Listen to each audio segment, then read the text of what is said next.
So the latest patch for Mortal Kombat 1 just released yesterday, and it also released for the Nintendo Switch version. For the Nintendo Switch, the size of the digital game as of patch 1.14 is now 39.5 gigabytes, as you can see. It's so big. It's now bigger than even The Witcher 3, which I also have digital. So in today's video, we're gonna go over the patch and some of the changes for the Switch version. In a nutshell, we got Ermac, the newest DLC character to come to Mortal Kombat 1. We also got some changes to characters, some big nerfs to some really annoying characters, and some big buffs to a few characters that were lacking. The Switch version specifically received some visual changes, a few at least, so it goes to show that they're still working on it, and some performance enhancements that I noticed. But before we get to the meat of the video, I'm gonna need you to do me a big favor and hit the like button real quick. If you hit the like button, there's a 95% chance that Ivanka Trump is gonna fall in love with you. I got a link to my Discord in the description, so make sure to check that out if you want to meet up and play MK1 on the Nintendo Switch with other people. And with all that out of the way, let's get into the meat and potatoes of this patch. So this video is going to focus mostly on the Nintendo Switch, but first let's start with a very brief summary of this patch. Scorpion got some new combos. From his forward 3, he can now combo into 4, it's a push away kick, and it's a mid. So instead of just what Scorpion players did before, which was forward 3-2, which was a high and could just be ducked and punished, now you have the option of mixing it up a bit. Rain also got a bunch of new attacks and new combos. He's got a new forward 1 and a new back 2. He can now combo forward 1-2 and back 3-4. There's a bunch of other things for Rain, but like I said, we're keeping this short, so let's move on to Reptile. I got a link to the full patch notes in the description if you want to see the rest of the balance changes, but as far as Reptile goes, his 1-1-4 can now cancel into Falling Fangs, and you can also cancel Falling Fangs, which by the way is his jumping down back 4. You can cancel that and put yourself back into a neutral position, which is pretty cool. You just have to hold down. In addition to that, Reptile now also has an acid spitball move that reaches full screen and is pretty fast. The way that you do it is you hold a 1 during the acid spit input. So it's a down forward 1 and you hold the 1 to make the spitball come out. I gotta say, I really do like this skin for Reptile. It looks really cool.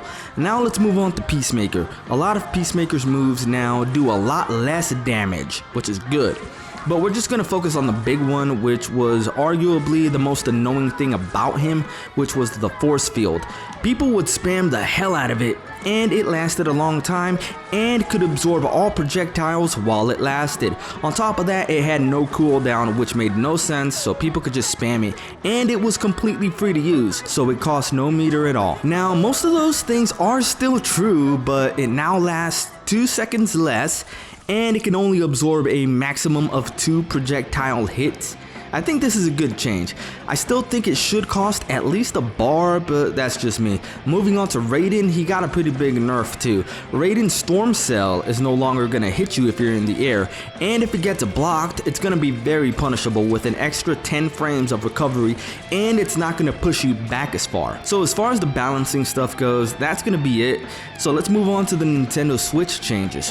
One cool thing that they added was to the customize mode. As you can see here, you're now able to change the pose of your character when you're in the photo mode. I guess it's a cool gesture, but there's only one extra pose, and it's the same pose that they do in the gear section, but at least it's something, right? Another thing I noticed was in the shrine. All of your money from the previous season is still available.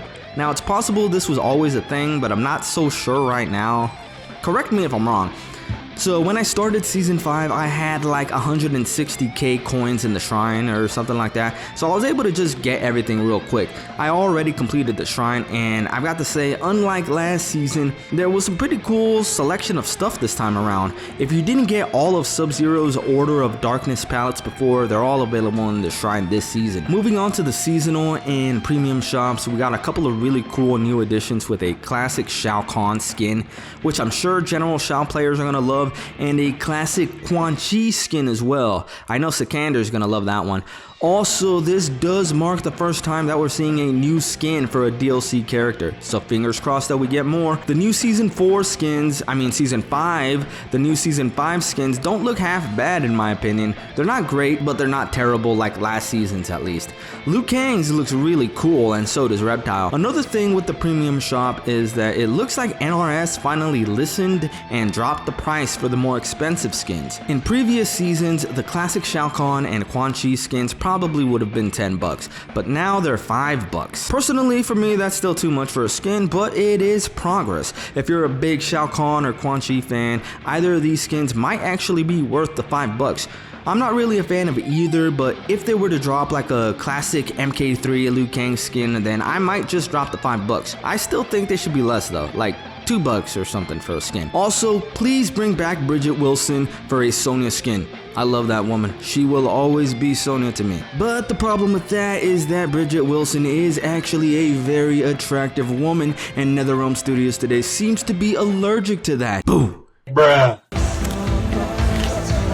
Fucking ugly bitch. And if they do bring her back, they probably are gonna find some way to make her ugly. You know how game studios are today. Boom. Moving on to Towers mode, it looks like they finally fixed the final cutscene in Towers mode where you're fighting Shang Tsung and Quan Chi. In previous patches, it performed very slowly and the audio was out of sync. It looks like both of those things have finally been squared away though. It was really noticeably bad in the first week with minor improvements throughout each subsequent patch, but now it looks fixed. Although there's still the issue of this weird bug with Serena's hair when she's in her human form. It happens in this cutscene and sometimes during her intros too. When you're in the fatality tutorial mode, you now have the option of doing any fatality that's available to your character instead of just the one fatality like before. That's a pretty cool option. Here you can see me. Normally with Liu Kang, you could only do his double dragon fatality in this mode, but I'm doing the black hole fatality instead. I forgot what it's actually called. And with Omni-Man, normally you could just do the train fatality, but here I'm doing his second one. And you know I gotta pick on Tanya because she's one ugly ass bitch. For Invasions mode, they added some new minigames. For example, one minigame is where you can use Kung Lao's hat throw to hit a bunch of targets within a time limit. Another one is where you have to beat an opponent in a single combo. Yeah, you have to beat his entire life bar with one combo. It's not as hard as it sounds though. I should have videos of me doing these minigames here. So far, they're not so bad, but I'm not one to ever underestimate NetherRealm Studios' ability to make something unbelievably difficult for absolutely no reason at all. These new minigames so far are nice, but they really do nothing to alleviate from the issues of Invasions mode as a whole. Those issues still exist, like take this exchange here for example. This is me playing Invasions against a Gearus bot. And even though I'm so close to winning, I keep getting hit out of my combo by random bullshit. Like, who designed this? Who thought that this was a good idea? And what about the clues?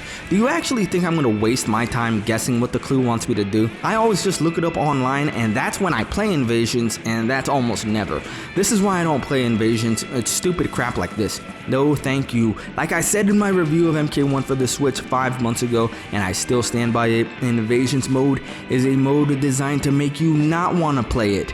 At this point, I don't know what they can do to fix Invasions barring just outright removing it and replacing it with something better, but 7 months in, they aren't gonna do that, so let's just move on. Now let's talk about some bugs. Havoc's scabbed over skin was finally fixed, as you can see here. In previous patches, a big piece of his hair would float a few inches away from his head, leaving him with a huge bald spot. That's fixed now. They say in the patch notes that Koth matches fixed a soft lock, but they didn't say anything about the disconnect issue in Koth matches. They said twice already that a King of the Hill disconnect problem was fixed on the Switch, but it hasn't actually been fixed, so I don't know what's going on with that. Casual mode still has the game session is no longer available bug, which is really annoying. So I'm gonna repeat this again. If you're in casual mode, try to let all of the characters and stages finish loading before you guys confirm the match. Doing so usually prevents the game from disconnecting in casual mode. Once you're in match, it's unlikely that it's gonna disconnect even in rematches. That is, unless one of you chooses to go back to the character select menu, in which case you're going to have to let all the characters and stages load again before confirming the match and just hope that it doesn't disconnect. Here's a big one, and it happens to be about Ermac. When you're in training mode with Ermac or in the combo tutorials with Ermac, whenever you summon one of his demons, if you reset the screen, the demon does not disappear, it stays on screen. And obviously when you're practicing combos, you're going to be resetting a lot, and the demons are a big part of Ermac's combos, so when you reset a bunch of times, all of a sudden you got all these demons on screen, and it slows the game down really hard. You can see that to compensate, the game lowers the resolution. That's why the game is getting blurrier each time I reset. The only way to fix it in training mode is to go into the pause menu for a second and then go back, and the combo tutorials, the way you fix it is by restarting the section. Now whenever you perform a brutality, the audio is going to be quite a bit faster than it was before. Brutality. Liu Kang wins. In the patch notes, they also say that they fixed an issue with Liu Kang's hair clipping through his bandana. Here you can see before and after shots. They also improved the look of his hair quite a bit too, so that's nice. This hair clipping issue is still present with Kitana in the newest patch though, so clearly they still got some work to do. Visually speaking, overall there was not a big bump. And like I said, people need to quit expecting there to be a huge overhaul to the graphics. It's not gonna happen. Like I said before, the Switch was outdated on release. MK11 for the Switch barely runs well online at all, and that was a PS4 game. MK1 is a PS5 game, so logically we can deduce that whatever issues MK11 for the Switch had, MK1 for the Switch was going to have it even worse. But like I've shown in other videos, MK1 for the Switch actually loads faster than MK11, and in my experience, the online is phenomenal in MK1 compared. That's when you compare it to how it was in MK11. I'm talking about the Switch version specifically. People keep saying that MK11 was so much better, but every time I try to go back to it, I just can't because it runs so horribly online. MK1 has issues online too, for sure, but after playing MK1 online, I just can't go back to MK11. MK11 feels like I'm playing a delay-based game, even though it has rollback. Like, it's that bad. Meanwhile, I can play MK1 on Steam and then play it on Switch right afterwards, and the difference is not that bad to me. Like, there is a difference for sure, but it's not that bad. But I just cannot say the same about MK11 on PS4 and then going back to Switch. That's just my experience, you know. People have responded saying that I'm lying when I say things like that, but dude, I got no reason to lie. I would love to play MK11. I know you guys want to watch me play it, but I just can't. About the only thing I see that the Switch version of MK11 has over MK1 is the graphics. But that really does not matter to me. Like, the graphics are irrelevant. In any case, this is not an MK11 video, so let's move on. Visually speaking, like I was saying, there was not a big leap. Here we can see some intros in the last patch compared to the exact same intro in the new patch, and it looks like pretty much the same, minus some very minor changes, like with Shang Tsung's hair. So character models still look the same. And for another bug that I noticed is that you see in the intro that I just played you, the palettes for Reptile were supposed to be the same. But there seems to be an issue now where when you're in local versus mode, the game will change your character's palette. For this comparison video, I wanted Reptile to have the exact same skin as before, but he loaded with a different one. The same thing happened when I tried to compare Sub-Zero's intro. He was supposed to have the default blue palette, but the game switched him to the black one, so that's kind of annoying.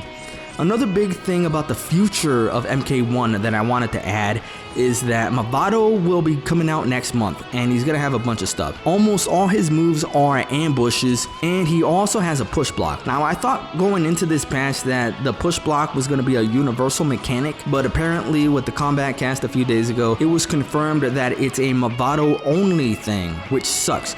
But I'm hoping that in the future they give that mechanic to all cameos, and there's a lot more about cameos that I want to say, but I'm gonna leave that for another video. And in closing, the cutscenes in story mode still have an obnoxious screen tearing problem, and also there's a cool new skin for Liu Kang once you reach Grandmaster rank in Combat League.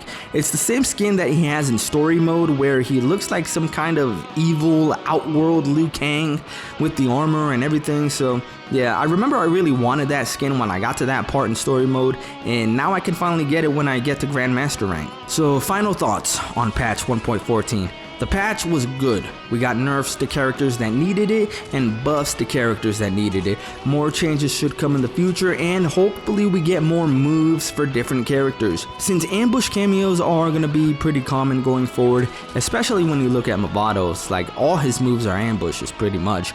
I hope that in the future they give all the cameos moves that are going to let them keep up with the broken shit like Jax, Kung Lao cameo, Kano, etc. Because at this point most of the cameos are useless except for a few. Ambush cameos should also take more resources to use because they're so good, but that's just me. As far as the Switch goes, this patch did not really bring anything major, but we got a few bug fixes and some quality of life changes as well. The big problem the Switch version has, in my opinion, is the casual mode disconnection problem.